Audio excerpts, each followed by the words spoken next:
Continuamos hoy estudiando el capítulo 1 del libro de Josué. Y en nuestro programa anterior estábamos hablando de cómo Josué prepara al pueblo para pasar el Jordán. Y el versículo 10 de este capítulo 1 del libro de Josué dice, «Y Josué mandó a los oficiales del pueblo, diciendo». Ahora, este versículo nos muestra que Josué se encargó de veras del ejército. No creemos que se encargara del ejército con presunción, sino más bien con confianza. Dice aquí, «Y Josué mandó a los oficiales». Ahora lo hizo porque Dios le mandó que lo hiciera. ¿Recuerda usted que Dios había prometido a Moisés que estaría con él? Y cuando Moisés volvió a Egipto después de pasar años en Madián, él tenía miedo. Pero Dios le dijo allá en Éxodo 4, versículo 12, «Ahora pues ve, y yo estaré con tu boca, y te enseñaré lo que hayas de hablar». Este es el método de Dios. Dios también llamó a Jeremías en un tiempo difícil. Y en el capítulo 1 de la profecía de Jeremías, versículo 19, leemos que el Señor le dijo, «Y pelearán contra ti, pero no te vencerán, porque yo estoy contigo, dice Jehová, para librarte». ¿Puede usted decir con el salmista, «Jehová está conmigo, no temeré lo que me pueda hacer el hombre»? Confianza en Dios y valor ante los hombres son las cosas que caracterizaron a Josué. Necesitamos la clase de convicción y valor de la cual se habla en la Epístola a los Hebreos, capítulo 13, versículo 6, donde leemos, «De manera que podemos decir confiadamente, el Señor es mi ayudador, no temeré lo que me pueda hacer el hombre». El escritor a los Hebreos está citando aquí las palabras de David que aparecen en el Salmo 118, versículo 6. Ahora, cuando David expresó primero estas palabras, él volvió su mente y su corazón de lo que era visible a lo que no se veía. Significa que volvió sus ojos al Dios vivo y verdadero. Reconoció el vínculo espiritual que había entre él y su Señor. Y por eso pudo decir, «El Señor es mi ayudador».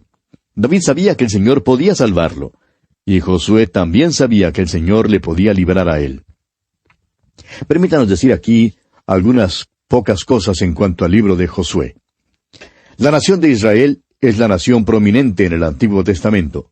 Nació en el Génesis. En el libro de Éxodo fue escogida. En Números fue probada. En el libro de Levítico fue aceptada por la sangre. En el libro de Deuteronomio recibe instrucción. Y ahora, aquí en el libro de Josué, hay conflicto y conquista. Este es el libro de los lugares celestiales que toma posesión de las grandes verdades espirituales que son nuestras hoy en día, así como hace la epístola a los Efesios en el Nuevo Testamento. Los creyentes han sido bendecidos con toda bendición espiritual. Y el modelo y el método, junto con las grandes lecciones espirituales, están aquí para nosotros, amigo oyente. Ahora Israel debía andar en la tierra que Dios les había dado. Tenían que tomar la tierra del enemigo y ganarse la vida del terreno mismo. Dios tenía un programa para Israel. Si los creyentes van a apoderarse de sus posesiones espirituales, amigo oyente, ellos también tienen que andar según el plan de Dios. Dice el apóstol Pablo en su carta a los Efesios capítulo 4, versículo 1, «Yo pues, preso en el Señor, os ruego que andéis como es digno de la vocación con que fuisteis llamados». El apóstol continúa diciendo en los versículos 2 y 3 que los creyentes deben andar con toda humildad y mansedumbre, soportándoos con paciencia los unos a los otros en amor, solícitos en guardar la unidad del Espíritu en el vínculo de la paz. Los cristianos tienen que reconocer que es sólo lo que Dios hace en ellos y por ellos lo que importa y lo que vale. Cada creyente debe poder decir, como dijeron Josué y David, «No a nosotros, oh Jehová, no a nosotros, sino a tu nombre da gloria, por tu misericordia, por tu verdad». Los creyentes no reciben la victoria. Es Dios quien la recibe. Los creyentes reciben las posesiones. Las bendiciones espirituales llegan a ser nuestras cuando la victoria es de Él. Una vez el apóstol Pablo dijo al joven predicador Tito en el capítulo 3 de su carta a este joven, versículos 5 y 6, «Nos salvó, no por obras de justicia que nosotros hubiéramos hecho, sino por su misericordia, por el lavamiento de la regeneración y por la renovación en el Espíritu Santo, el cual derramó en nosotros abundantemente por Jesucristo nuestro Salvador». Luego en su carta a los Efesios, capítulo 2, versículos 8 y 9, leemos las siguientes palabras. porque por gracia sois salvos por medio de la fe, y esto no de vosotros, pues es don de Dios, no por obras, para que nadie se gloríe. Y leemos en la carta a los Hebreos, capítulo 11, versículo 8, lo siguiente: Por la fe Abraham, siendo llamado, obedeció para salir al lugar que había de recibir como herencia, y salió sin saber a dónde iba.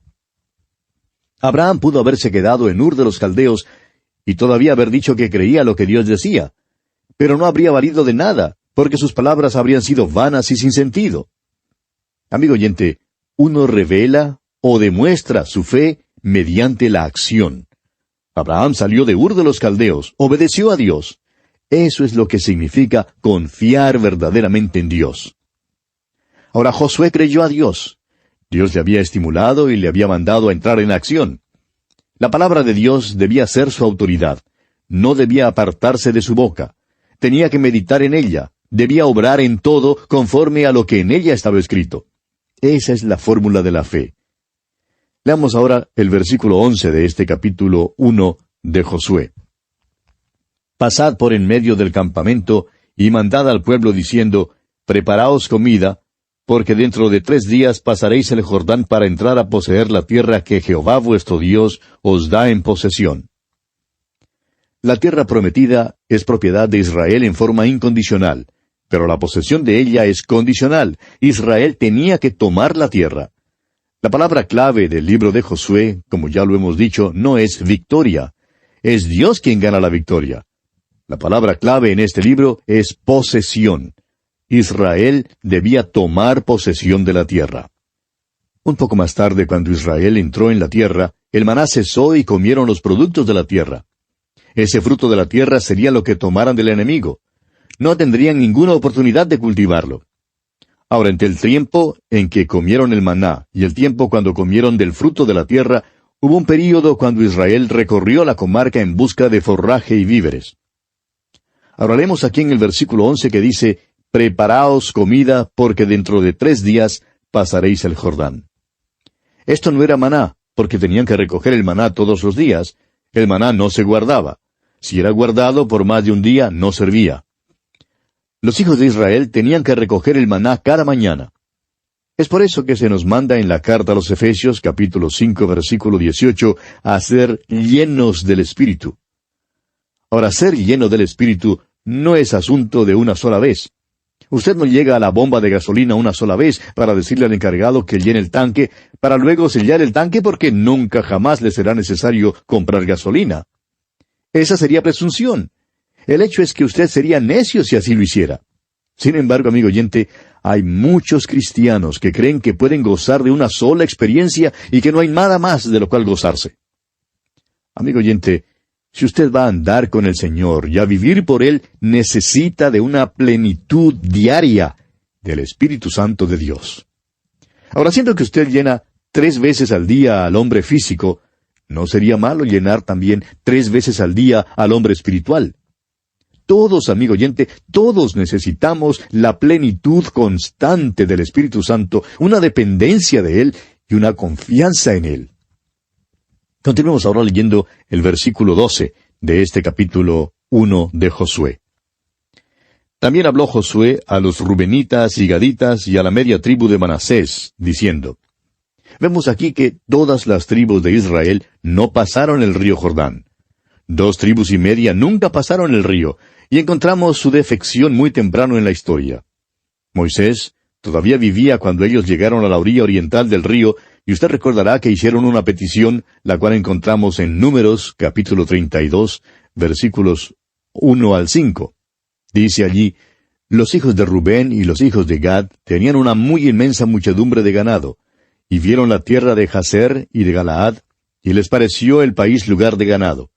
Vinieron pues los hijos de Gad y los hijos de Rubén, y hablaron a Moisés y al sacerdote Eleazar, y a los príncipes de la congregación, diciendo, ahora pasando al versículo 5 de este capítulo 32 de Números, dice, si hallamos gracia en tus ojos, des esta tierra a tus siervos en heredad, y no nos hagas pasar el Jordán. Esta fue la petición específica de las 2 tribus y media. Pidieron tierra al lado del Jordán que no debían haber pedido. Quizá usted se pregunte, amigo oyente, bueno, ¿y qué hay de malo en morar al lado oriental del Jordán? ¿Es tan esencial pasar el río? ¿No es el lado oriental del río una parte de la tierra prometida? Tales preguntas, amigo oyente, son pertinentes y requieren que miremos el pasaje de la Escritura en que se encuentra el relato del paso del Jordán, lo cual haremos dentro de poco. El paso del Jordán fue simbólico de la muerte y resurrección de Jesucristo. Sin embargo, de ninguna manera manifiesta la muerte física nuestra. Cristo solo colgó en la cruz, y Él llevó nuestros pecados. El río Jordán habla de la santificación, y la muerte de Cristo fue para nuestra santificación. El Señor Jesucristo murió hace unos 20 siglos, y el apóstol Pablo expresa con claridad en el capítulo 6 de su epístola a los Romanos que somos identificados con Él en su muerte por el bautismo. Ahora, la palabra griega que el apóstol usa es baptizo, y su sentido aquí no tiene nada que ver con agua. Habla de identificación. Somos identificados con Cristo en su muerte, y cuando Él murió, amigo oyente, Él murió por nosotros. Su muerte fue la muerte nuestra. Cuando Él resucitó de los muertos, nosotros resucitamos de los muertos, y hoy en día estamos unidos a un Cristo vivo. Es sólo en la medida que seamos unidos a Él que podemos gozarnos de toda bendición espiritual. Cuando los hijos de Israel pasaron el río Jordán, se constituyeron en ciudadanos de Palestina, y llegaron a identificarse con esa tierra. Cuando usted, amigo oyente, viene a Cristo y le acepta como su Salvador personal, la muerte de Cristo llega a ser la muerte suya, y la resurrección de Cristo, la resurrección suya. Piensa en el resultado trágico de quien pierde esta identificación. Dice el apóstol Pablo en su carta a los Efesios capítulo 2, versículos 4 al 7, «Pero Dios, que es rico en misericordia, por su gran amor con que nos amó, aun estando nosotros muertos en pecados, nos dio vida juntamente con Cristo. Por gracia sois salvos.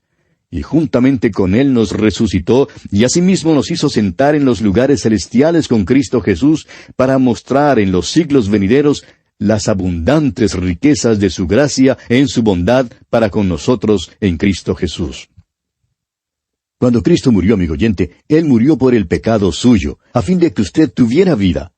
Y cuando Él resucitó de los muertos, la vida de Él fue la vida suya. Y usted ahora está unido a un Dios vivo. Amigo oyente, esa es una de las grandes verdades de la palabra de Dios. Había pues 2,5 tribus entre los israelitas que no pasaron el Jordán. El río Jordán habla de la muerte y resurrección de Cristo. Usted y yo, amigo oyente, recibimos nuestras posesiones espirituales mediante la muerte, sepultura y resurrección de Jesucristo.